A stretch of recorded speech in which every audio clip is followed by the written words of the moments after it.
She entered her Airbnb, expecting a cozy, rustic interior, and instead found walls smeared with what looked like dried, maroon handprints and an old, black and white TV airing a loop of her sleeping from the previous night. Caroline had always been fond of traveling.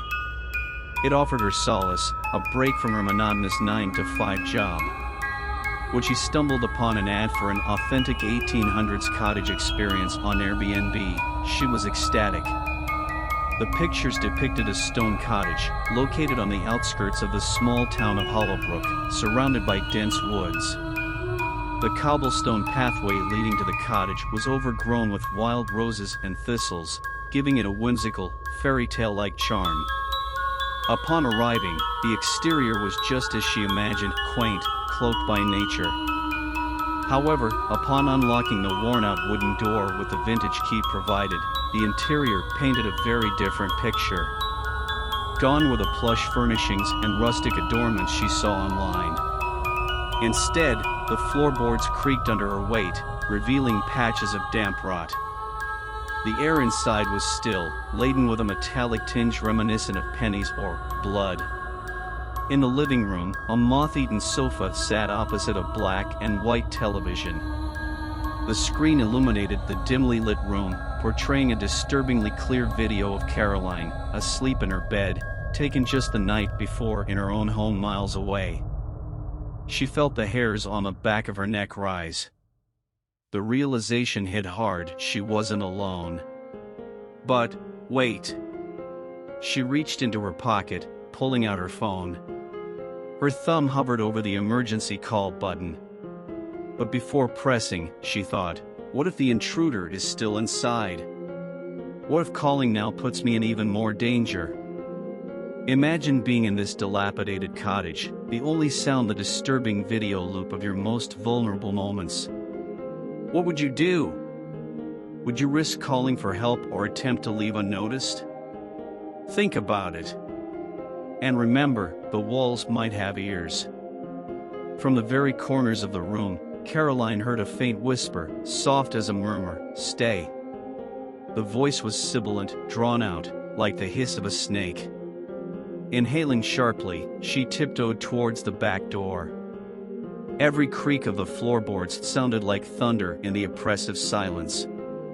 She noted, with rising panic, how the windows were smeared in a grimy film, obscuring the outside world.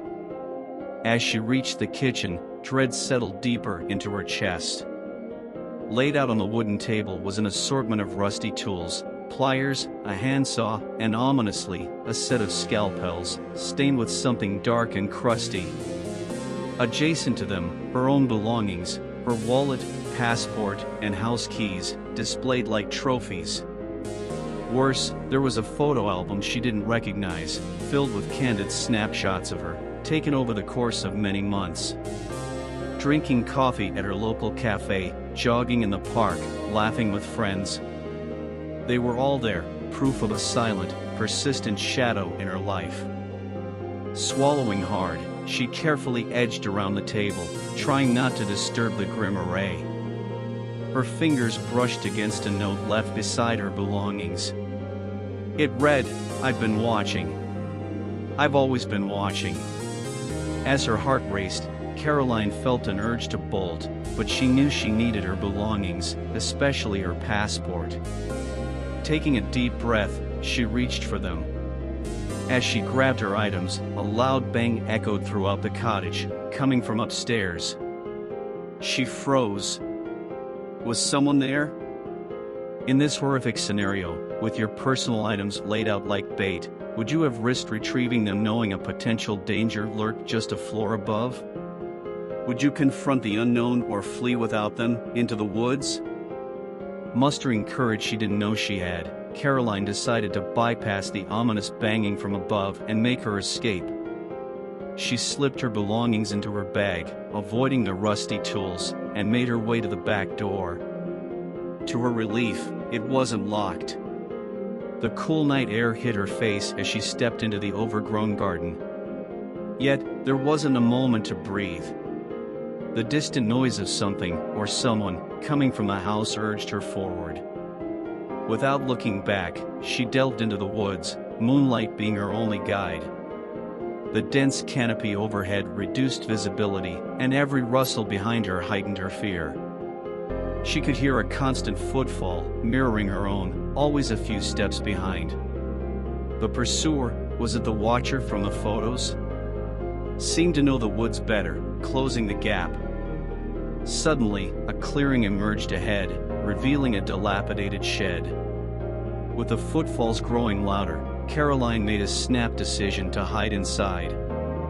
The shed was filled with discarded furniture and old newspapers, and a foul smell, reminiscent of decay.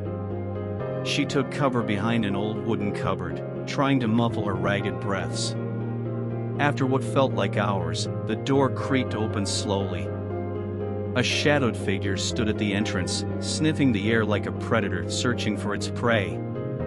The person, if it was a person, was tall, grotesquely thin, with elongated limbs that seemed to twitch unnaturally. End this chilling chase. If the choice was yours to make, would you have sought temporary refuge in the old shed, or would you have risked running further into the unknown woods? Every choice, every step could mean the difference between life and death. The figure stood still, inhaling deeply. For a fleeting moment, Caroline felt a pang of hope. Perhaps he hadn't noticed her. But then, with unnerving agility, the figure moved closer, its head tilting at unnatural angles as if listening for the slightest sound. Suddenly, a phone vibrated from within Caroline's bag. A call! The figure lunged in her direction, but she instinctively kicked out, knocking over a stack of old paint cans. The crashing noise disoriented the pursuer momentarily. Seizing this chance, Caroline bolted out of the shed, running deeper into the woods. The trees seemed to close in around her, their shadows mocking her desperate escape. After what seemed like an eternity, she stumbled upon a familiar road. It was the main road she had driven earlier. Exhausted, she started walking, hoping to flag down a passing car. But none came. Suddenly, from the woods emerged an old woman, her face haggard, her eyes clouded with cataracts. She approached Caroline, whispering, "He's been waiting for you, dearie. It's been so long." Confused and alarmed, Caroline asked, "Who has been waiting?" "What do you mean?" The old woman handed her a faded photograph.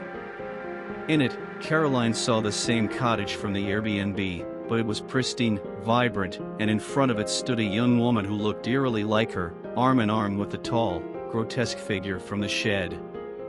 "He promised he would find you again, in another life, another time. And he always keeps his promises," the old woman crooned. Confronted with the unimaginable, a possible past life entanglement, would you try to confront this dark destiny or flee from its clutches, leaving everything behind? What would you sacrifice for a chance at survival? With the revelation weighing heavy on her mind, Caroline's instincts screamed at her to flee. She had no reason to believe the old woman, but the photograph was unnervingly convincing. She began to run again, her feet pounding against the asphalt.